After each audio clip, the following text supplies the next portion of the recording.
Hi, Scott at Bright Rock. So this week I finally got my 2021 Great Guitar Build-Off entry finished. I was waiting for parts. I got them Wednesday. My pickup, I'm going to show you this quickly. I'm going to do a separate video specifically for this build that will be on my channel. But basically, I finished this up yesterday, got my setup done. It has a kill switch that lights up a fake sound hole showing my logo, and I'm calling this Super Flower Blood Moon. So that will be on a separate video detailing some of the details and the specs on this guitar. But what I really wanted to do today was show you what I did this week as filler time while I was waiting for parts. So I'm going to put this guitar away and then start that. So this week, a lot of filler time, and I wanted to find something I could do that I've been wanting to do but just never have had the time or felt it was worth the time to do. But this video is called Where is Your Centerline? A how-to or how not to do something or a thing. And what it focuses on is finding a centerline on a tapered board. And I bought this years ago, and it is meant to locate a centerline on a board. It could be a parallel board, straight board, but really I think its functionality best suits a tapered board where you have to do a lot of squaring and finding center on two ends, and that's one way of doing it. It's accurate, but I wanted to do something quickly so I could find a center line. So I bought this. I've never had great results with it. I've tried mechanical pencils in it. And you can see, maybe you can't, the pencil tip goes through, and I break a lot of pencil leads using this thing this way. The other thing is when I use a sharpened wooden pencil with it, my tip on my pencil, I hope you can see this, but it's not concentric. The tip isn't concentric with the outside diameter of the pencil. And so you have to push this thing all the way through to get your taper. And that tip, it tends to, you gotta run this parallel, and it should ride on this flat surface so you get your true center. Otherwise you can tip it a little bit and it throws off your center line mark. So feeling like, well, this should work. I need to take the time and make something that does. There's also these offsets here that I guess they're 1/8 inch, no, 1/4 inch, well, 1/8 and then 1/4. But you can draw a linear offset with it. And I thought, well, I don't know where that might be useful or how I could use that, but the offsets are way too big. I could use maybe smaller offsets for just reference lines on string position off the edge of the fretboard when laying things out. In reality, I probably wouldn't use that much, but I was going to do them. And so my first attempt in trying to improve this thing, I made one out of wood with 2 dowels. And I put 5/16 holes, drilled 5/16 holes for these things. And what ended up happening is these holes were a little loose for some pencils. And even when I pushed it through, the pressure kind of makes the pencil wobble and it's not accurate. So because of the distance there, and really all I'm trying to do is get this point here accurately on a center line between these 2 points. So that didn't work very good. So my second jig, centerline finding jig, I made out of aluminum. And I drilled 1/16 holes for my pencil tip. And that's just about the right size for your pencil, sharpened pencil lead to punch through without having to project a lot. And it does move around a bit, but the big issue with this was my clearance holes for my dowels were just a little bit oversized. So and I tried to clamp this up and do a setup so that they were equal distance from my center line, but they're not accurate. So in using this, you rack it and you draw a line. And if I rack it in the other direction, oh,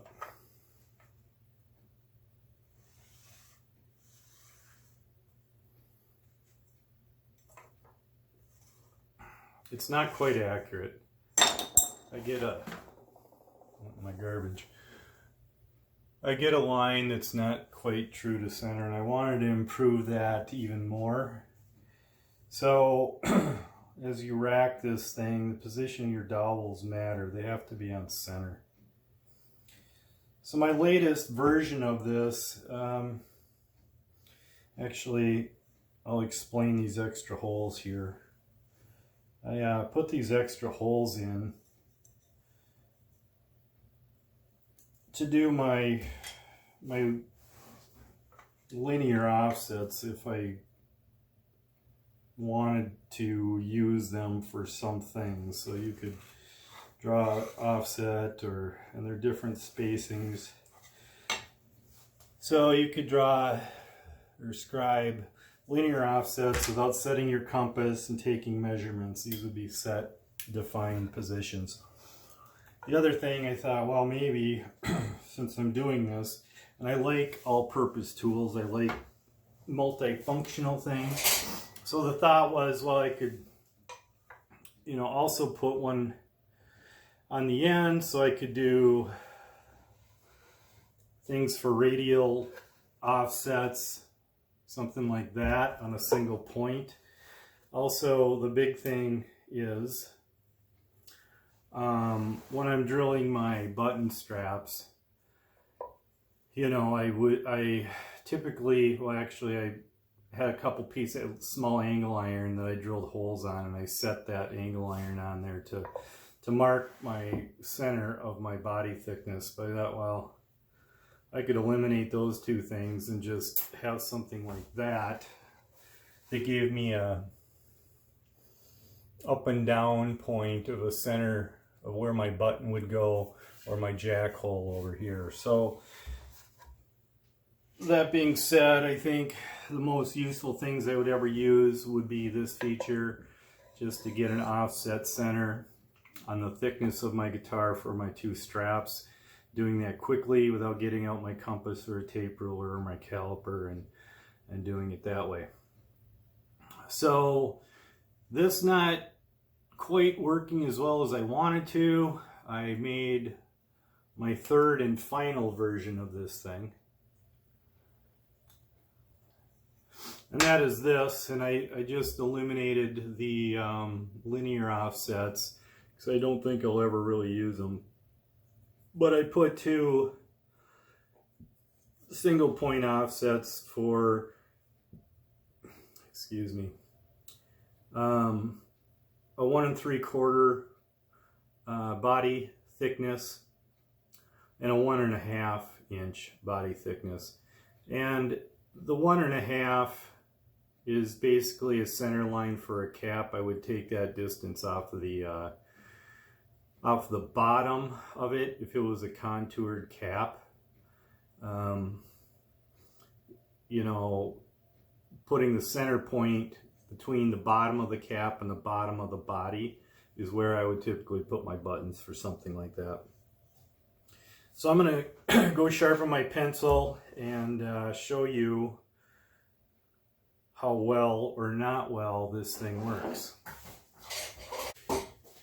So I have a, this is a template of a guitar neck. And I've got my fingerboard pattern here that matches it, but it extends beyond the heel.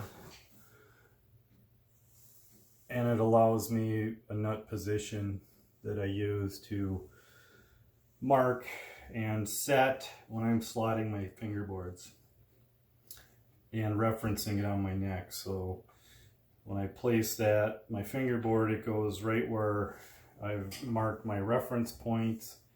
And typically when I install my fingerboard, I'm drilling tiny 1/32 holes in the first slot and like the 22nd slot on a corner, and then I put in 2 tiny brad nails to keep it from slipping. That eliminates a lot of cleanup because I can touch off with my fingers and really feel that where the fingerboard is going to sit on the neck.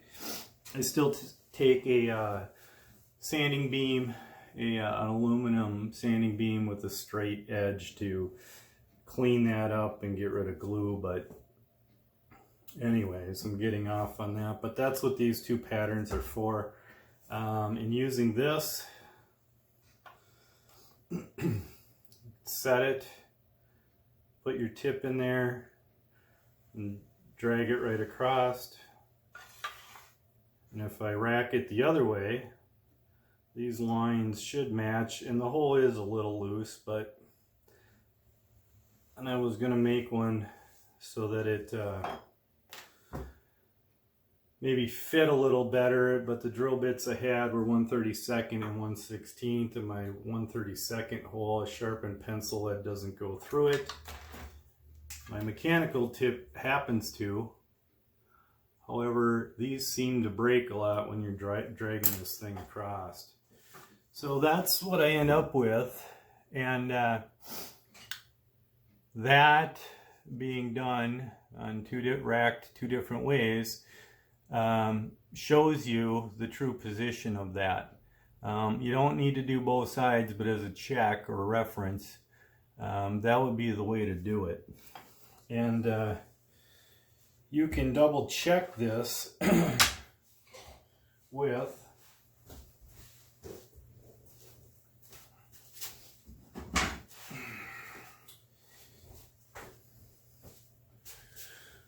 once you know where your center line is, you can draw a neck, mark your center line, put it on a ripping sled on your table saw, or you could set up your router table. You could do this many ways, but finding your center line, you set that up, clamp it down to your ripping sled on your table saw with your blade cut being right on center. So cutting this in half gives you half of a taper. And that's basically how I made this fret dot drilling sled that I used. And I put a stop block on my drill press, and as I drill dots, I slide this down, holding a true center so my dots aren't off as you sight the board. So this center line is parallel to both edges on this sled. So knowing that, I can take a square and double check this, and I am 905 thousandths that way, and I am, depending, okay, let's look at this, 890 that way and 890 this way. So my jig going in two directions. The two lines, that center is the center of this fingerboard.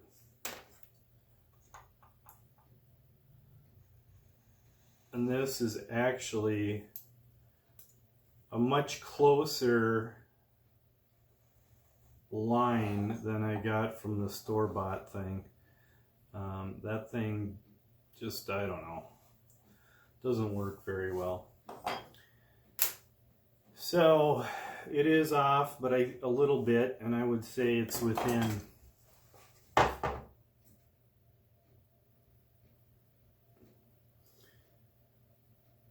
within 5/1000ths a side. And so 10 overall. It's very close for the purposes of getting started on your center line, and I always like to check anything when I'm using a marking tool. So you might find something like this useful. It works pretty well. And I thought about making a 4-point X, which probably could, depending on my machining skills with the limited tooling I have here. So this would basically, instead of doing this type of thing and then going this way, it would have 4 of these. They would overlay and they would scissor like an X. And you could touch off 4 points. And touching off on 4 points would definitely, you know, should in theory put that right at center if your offsets are true to your center point here. Thinking about how I might do that, I'm sort of back to a bearing of sorts, or a bushing that would be big enough to go through both of the plates, and I think I would be back to dealing with pencil wobble. So I haven't tried that. I might down the road, but for now, this will be my Centerline referencing tool that I will use in the future. And just to show you the store-bought version of this thing. Damn it, I threw both of them in the garbage can. Got a little dust sweep tray for my bench that I just sweep. I'll show you that. Like, okay, we're back. My camera turned off on me, but I found my pencils, and I continued blabbering on here for about 5 minutes before I realized I wasn't recording anything. So I need to demonstrate this again. And what I did was I loaded my pencil in my store-bought center finder, and I'll use a clean spot. Well, actually I want to show you the comparison between the two.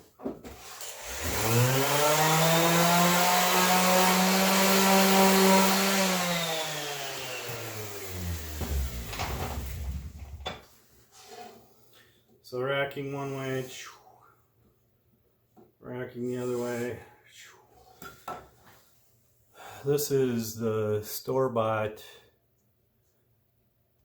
what I get, and these are two different slides on the one I made. So mine seems to be a lot more accurate. I know this has a lot to do with technique. You know, my pencil sitting in there is not concentric to the hole, but I've tried setting this different ways. If I push it all the way through, I gotta be really careful. I'll try to show you that.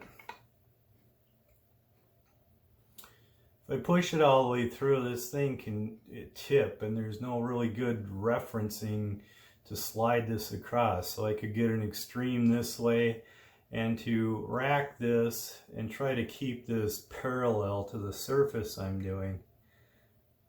my technique isn't good enough. It seems to be it's really easy to slide this off, and that is still worse than what I get with mine, which allows me to lay this surface, this flat surface there tight, and not deal with a point up here that I'm pushing through. It's not as thick, so it's single point.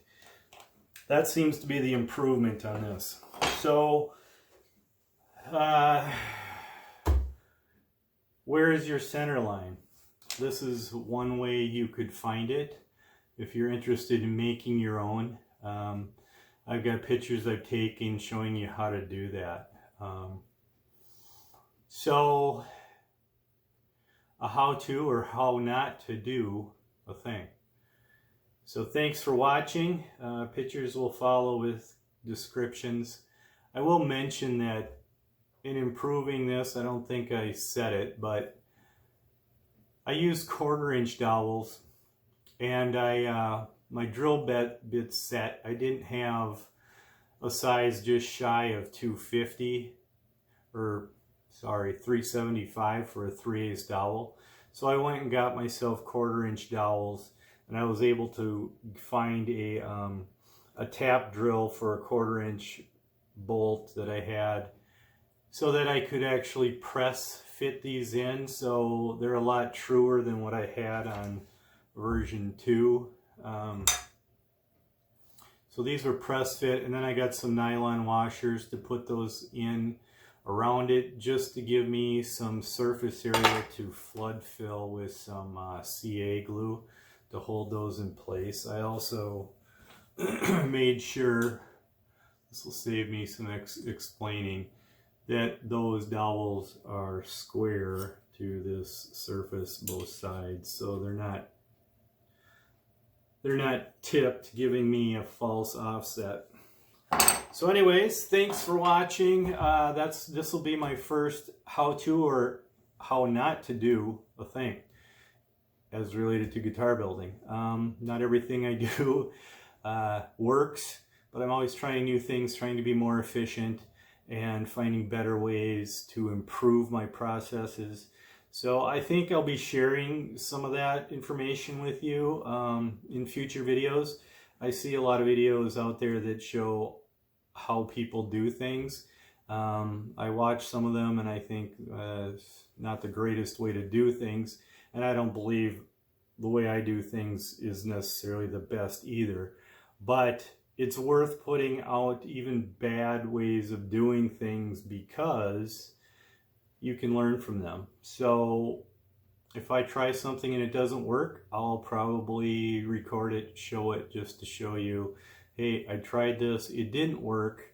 You know, if there's something in this that you could make work, then as a community, it would be great for you to provide feedback and say, you know, there's something in that idea, and I thought about it, and this is what I tried, and it works great. So I think that's what I want my channel to be about, is just sort of learning together and sharing ideas and stuff. So yeah, thanks for watching. I'm going to be taking some pictures today and video of my 2021 Great Guitar Build-Off, Super Flower Blood Moon. So glad it's done. I'll get that posted, and then I'm on to back to business and trying to get some of my builds done and on my website. So I've got just a ton of things I'll be working on. I don't expect I'll have time for any how to or how not to do a thing videos. I think that's what I'm going to be calling these. And yeah, I think I said thank you about 8 times now. I tend to just, thoughts keep piling in my head, and I just keep going with them. So I will be editing this down and only providing you useful information. Thanks for watching.